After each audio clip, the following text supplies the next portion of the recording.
നമസ്കാരം. വനമാലിയിലേക്ക് ഏവർക്കും സ്വാഗതം. ശ്രീ പൂന്താനം തിരുമേനിയുടെ ശ്രീകൃഷ്ണ കർണാമൃതത്തിലെ 129 ശ്ലോകങ്ങളാണ് നമ്മൾ ഇതുവരെ വായിച്ച് അർത്ഥം പറഞ്ഞത്.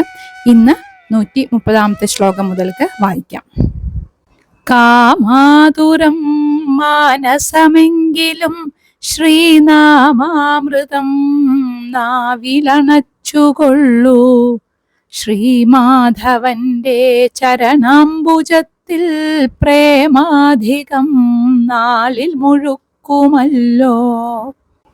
മാനസം കാമാതുരമാണെങ്കിലും, നമ്മുടെ മനസ്സ് കാമമോഹിതം ആണെങ്കിലും ശ്രീനാമാമൃതം, ശ്രീമദ് ഭഗവാന്റെ നാമമാകുന്ന അമൃതം നാവിൽ ചേർത്തുകൊള്ളൂ എന്ന് വെച്ച് കഴിഞ്ഞാൽ ജപിച്ചുകൊണ്ടിരുന്നോളൂ. അങ്ങനെയാണെങ്കിൽ ശ്രീമാധവന്റെ ചരണാംബുജത്തിൽ, ശ്രീകൃഷ്ണന്റെ ആ ചരണാംബുജത്തിൽ, ആ പാദപത്മങ്ങളിലുള്ള പ്രേമാധികം നാളിൽ മുഴുക്കുമല്ലോ. ആ സ്നേഹം, ആ പ്രേമം നാൾക്കുനാള് വർദ്ധിച്ചു വരും. ആ പ്രേമാധികം എന്ന് വെച്ചാൽ ഭക്തി എന്നെടുക്കുക. ആ ഭക്തി ഇങ്ങനെ ഓരോ നാള് കഴിയും തോറും കൂടിക്കൂടി വരും എന്നാണ് ഇതിൻ്റെ അർത്ഥം. ഇനി അടുത്ത ശ്ലോകം. നാവേ നിനക്കു വലിയോരുപദേശമുണ്ടേ, നാവാലുരപ്പതിനു ഞാൻ തുനിയുന്നു കേൾ നീ. നാരായണന്റെ തിരുനാമമുറക്കയാമ്പോൾ നാണിച്ചു പോകരുതേ തവ വേണ്ടതുള്ളൂ. നാവിനോട് പറയാണ്, അല്ലയോ നാവേ, ഞാൻ നിനക്കൊരു വലിയ ഉപദേശം നൽകാം. എന്താണ് അത്? നാരായണന്റെ ആ നാമം, ആ ഭഗവാന്റെ ആ തിരുനാമങ്ങള് നാവുകൊണ്ട് ഉര ചെയ്യുന്നതിന്, ചൊല്ലുന്നതിന് ഞാൻ ചൊല്ലാൻ ആരംഭിക്കുകയാണ്. ഇങ്ങനെ ചൊല്ലി വരുമ്പോൾ അത് ചിലപ്പോൾ ഉറക്കെയായി പോവും. അപ്പോ നാണിച്ചു പോകരുത്, നാണം വന്ന് ഇത്ര ഉറക്കെ ചൊല്ലിയ എങ്ങനെയാ എന്നൊരു തോന്നല് ഒരിക്കലും നിനക്ക് വരാൻ പാടില്ല. അതേ തവ വേണ്ടതുള്ളൂ, അത് മാത്രമേ നിനക്ക് ചെയ്യാനുള്ളൂ. അങ്ങനെ ലജ്ജ ഉണ്ടാവരുത് കേട്ടോ നാവേ, നാം അങ്ങനെ ഉറക്ക ചെല്ലുമ്പോൾ. ആ ഒരു ഉപദേശമാണ് എനിക്ക് നിനക്ക് തരാനുള്ളത്. അതായത് നാമം ചെല്ലാൻ, ഉറക്ക ചെല്ലുന്നതിന് ഒരു ദുരഭിമാനം തോന്നാനില്ല എന്നർത്ഥം. അടുത്ത ശ്ലോകം. ഏനീദൃശാം വദനവും പണവും നിനച്ചിട്ടാനന്ദമൂർത്തിയെ മറായിക മനക്കുരുന്നേ. പ്രാണൻ തളർന്നു തമകാദികളായി ചമഞ്ഞാൽ വേണ്ടുന്നതൊന്നുമെളുതല്ല നമുക്കറിഞ്ഞാൽ.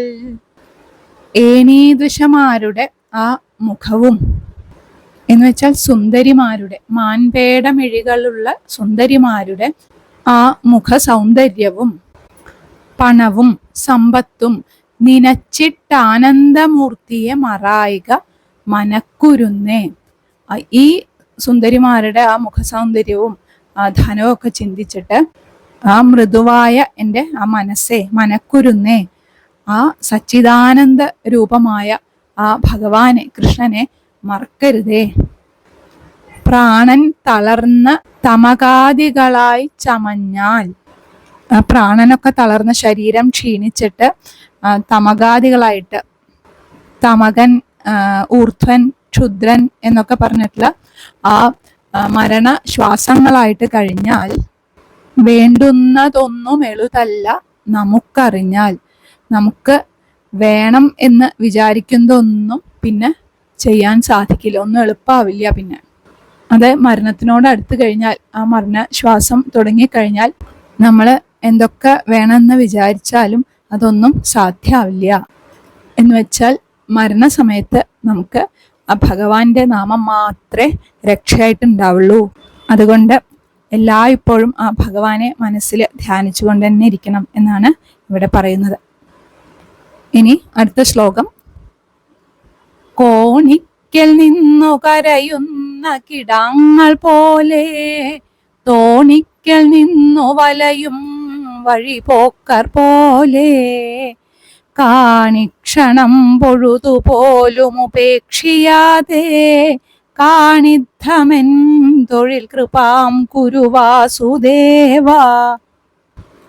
കോണിക്കൽ നിന്ന് എന്ന് വെച്ച് കഴിഞ്ഞാൽ ആ പടിവാതിൽ നിന്ന് പുറത്തു പോകാൻ വേണ്ടിയിട്ട് കരയുന്ന കിടാങ്ങളെ പോലെ, കുട്ടികളെ പോലെ, അതുപോലെ തോണിക്കൽ നിന്നു വലയും വഴിപോക്കർ പോലെ, പുഴയുടെ കടവത്ത് വന്ന് നിന്ന് തോണിക്ക് വേണ്ടി വലയുന്ന വഴിപോക്കരെ പോലെ അല്ലെങ്കിൽ യാത്രക്കാരെ പോലെ കാണിക്ഷണം പൊഴുതുപോലും ഉപേക്ഷിയാതെ കാണിത്തമെൻ തൊഴിൽ കൃപാം കുരു വാസുദേവ. ഇത്തം എൻ തൊഴിൽ കാൺ, എൻ്റെ ഇങ്ങനെയുള്ള ഇതുപോലെയൊക്കെയുള്ള എൻ്റെ ഈ തൊഴിൽ അല്ലെങ്കിൽ അവസ്ഥ ഒന്ന് കാണൂ. അതുകൊണ്ട് ഒരു ക്ഷണത്തിൻ്റെ ഒരു ഭാഗം സമയം പോലും, അതായത് അത്രയും കുറച്ച് സമയം പോലും കളയാതെ, ഉപേക്ഷിയാതെ, അത്ര പോലും സമയം പാഴാക്കാതെ, അല്ലയോ വാസുദേവ ശ്രീകൃഷ്ണ കൃപാം കുരു, എന്നിൽ കൃപ ചൊരിയണേ, ദയ തോന്നണേ. എന്തിനുള്ള ദയ തോന്നണ്ട്? അവിടുത്തെ ആ പാദഭക്തി നൽകി അനുഗ്രഹിക്കാൻ ഇനി ഒട്ടും സമയം കളയരുത്, ഉടൻ തന്നെ എന്നെ അനുഗ്രഹിക്കണേ എന്നാണ് ഇതിൻ്റെ താല്പര്യം. ബാക്കി ശ്ലോകങ്ങൾ നമുക്ക് അടുത്ത ആഴ്ച വായിക്കാം. ഭഗവത്ഗീത നാളെ നമുക്ക് വായിക്കാം. എല്ലാവർക്കും നല്ലത് മാത്രം വരട്ടെ എന്ന പ്രാർത്ഥനയോടെ